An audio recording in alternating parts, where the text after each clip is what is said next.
Now, whether you actively pursue them or not, there's little denying that achievements and trophies are one of the cornerstones of many modern video games. The dopamine-laced thrill of hearing that achieve pop just speaks for itself, and for many, they'll spend much longer playing a game than they otherwise would due to the incentive of hoovering up all of these digital accomplishments. Now, while the vast majority of achievements are given out for making notable progress throughout a game, such as clearing a level or defeating a boss or killing X number of hogs that are outside of the local village, some developers just can't resist but have a little fun with the inherent absurdity of the whole idea. And so, these 10 video games all flip the idea of positive reinforcement on its head by instead rewarding you with achievements for getting yourself killed. So let's take a look at them. As I'm Jules, this is WhatCulture.com, and these are 10 video game achievements you had to die to unlock. Number 10. Out of Your Depth, Grand Theft Auto 5. Now let's face it, even the most skilled Grand Theft Auto fan is going to get killed a lot whilst playing any of the games, whether it's at the hands of the cops, rival criminals, or hungry sharks.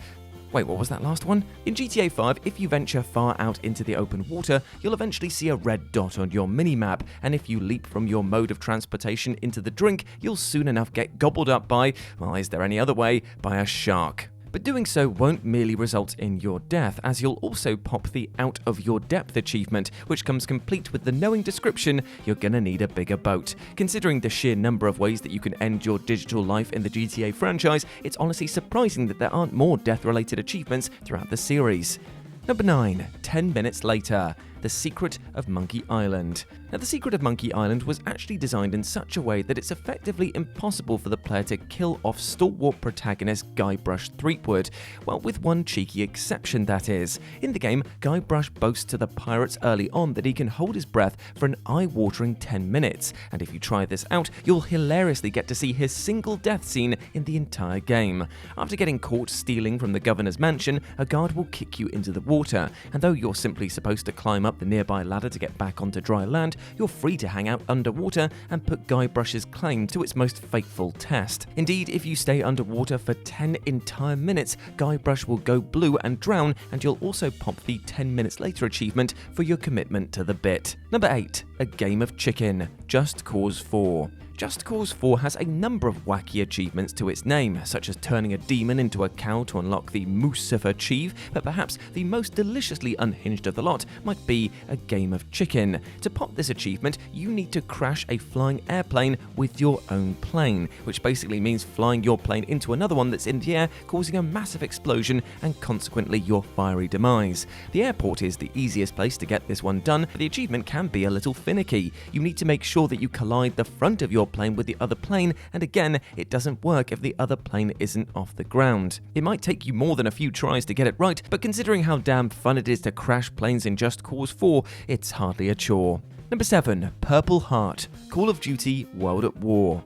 The description for Call of Duty World at War's Purple Heart achievement vaguely instructs the player, when staring into the face of adversity, show courage and persevere. Okay then. In reality, this achieve is popped by dying 20 times in a single campaign. Given that you probably won't die 20 times in any mission whilst playing on regular difficulty, there are some easy ways to cheese this achievement. First and foremost, as soon as the level starts, simply cook a grenade, causing your own explosive death. Upon dying, you'll respawn and you can rinse and repeat this act 19 more times until you've satisfied the requirement. The other option is just to play the campaign mode on veteran difficulty, and given that World of War is both celebrated and denigrated for its absurdly difficult veteran campaign, most players will unlock this achievement pretty damn quickly without making any active effort to do so. Number 6. Touchdown, Fallout 4. Much like World at War, Fallout 4's deathly achievement Touchdown is a little vague about the details up front, with the Chief's description simply imploring you to get a touchdown. As it turns out, this means getting killed by a nuclear explosion of any kind, meaning the player needs to get themselves obliterated by either the super mutant suicider's explosion or a Fat Man mini-nuke.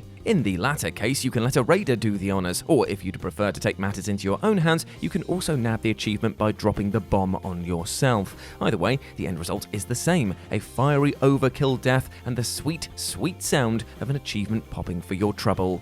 Number 5. Good Listener and Pit Boss, Portal 2.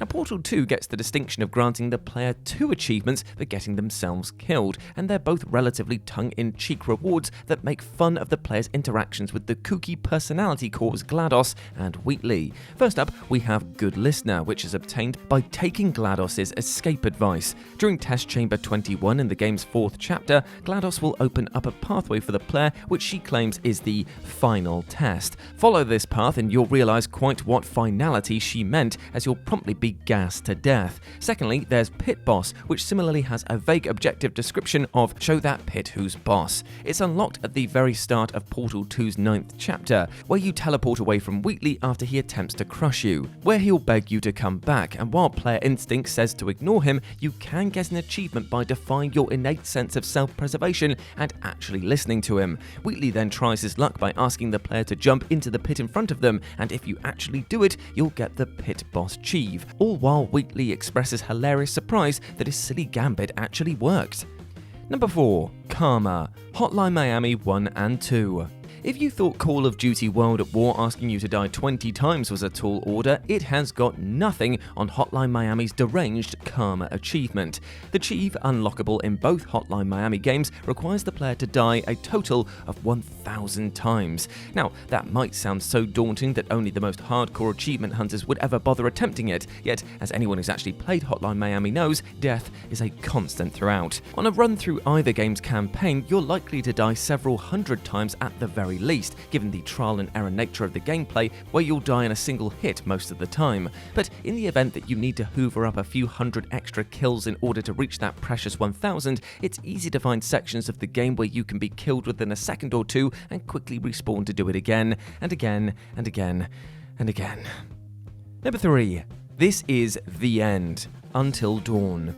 While every other game on this list is focused on getting a single specific protagonist killed, Until Dawn is a little different, given that, as an interactive cinematic horror title, you control 8 separate characters throughout the runtime. The goal is to try and keep all 8 characters alive to the game's end, of course, and there's even a chief doled out for doing so. However, those who do the total opposite and get every single playable character killed will also get a neater reward for their efforts, or lack of in this case. An achievement called This Is The End will pop if you're able to, whether intentionally or by accident, ensure the demise of all 8 characters. But it's not quite as simple and straightforward as simply failing QTEs during the game. Sometimes you need to fail at specific points of the story to ensure a character's demise, and so it's a little tricky to engineer everybody's deaths without using a guide. Number 2. See every possible death. The Callisto Protocol. Now, sci-fi horror game The Callisto Protocol, the spiritual successor to Dead Space, isn't actually released until December, but developer Striking Distance Studios has already revealed that it will include a unique achievement for adventurous players who make an active effort to get themselves killed in every possible manner. The studio's chief technical officer Mark James recently confirmed that given the sheer creative number of grisly deaths the player can suffer throughout the campaign, they opted to give a little reward to those who went out of their way to see them all. He said, "We're working on our achievements and trophies at the moment, and we actually have an achievement in there for seeing all of the deaths. You are going to die in our game." A lot of people ask how long the game is, and it's like, how many times are you gonna die? Also, the variables are huge in the way they attack you or you attack them, so you might actually die more or less. Everything's like backing into a fan. It's a mistake, and it will result in a death, and you'll have to do that section again. Given that each monster has its own unique way of murdering you, and you also need to be wary of environmental hazards, like the aforementioned industrial-sized fans, players are going to have a ton of fun trying to catch them all. And number 1, Extra Crispy, Saints Row Gat Out of Hell. It won't surprise anyone that a franchise as irreverent as Saints Row includes an achievement for willingly getting yourself killed. And of course, to pop that achievement, you'll need to subject yourself to a cartoonishly over-the-top, brutally prolonged death. The Extra Crispy Chief in Saints Row Gat Out of Hell is unlocked by taking a dip in any of the lava pools situated around Hell and staying there until you're finally overcome by the liquid hot magma. Yet because Saints Row is pretty generous with the health it doles out, you certainly won't die quickly. It takes around 40 seconds for for your starting health to be fully depleted by the lava, ensuring you're forced to awkwardly dance around in the hot stuff until the deed is finally done. At that point, in a giddy homage to Terminator 2, you'll flip the bird as you descend helplessly into the recesses of the lava pool, but at least you'll get something for your troubles, right? And there we go, my friends. Those were 10 video game achievements you had to die to unlock. I hope that you enjoyed that, and please let me know what you thought about it down in the comment section below. As always, I've been Jules, so you can go follow me over on Twitter at RetroJ, but the O is a 0, or you can swing by Instagram, where it's the same handle, RetroJ, but the O is a 0. Hope to see you over there. But before I go, I just want to say one thing. Even though we covered today a lot about achievements that you had to die to unlock, trust me, the biggest achievement that you can earn in the day-to-day is by going forward and living a healthy and happy life. That is all I want for you, my friends, so please just remember to be kind to yourself, treat yourself with that love and respect, because you are a big ledge and you are worthy of all of the good things in life, alright? And do not let anything or anyone else tell you otherwise. I want you to go out there and smash your life goals today, because I believe in you. As always, I've been Jules, you have been awesome, never forget that, and I'll speak to you soon. Bye.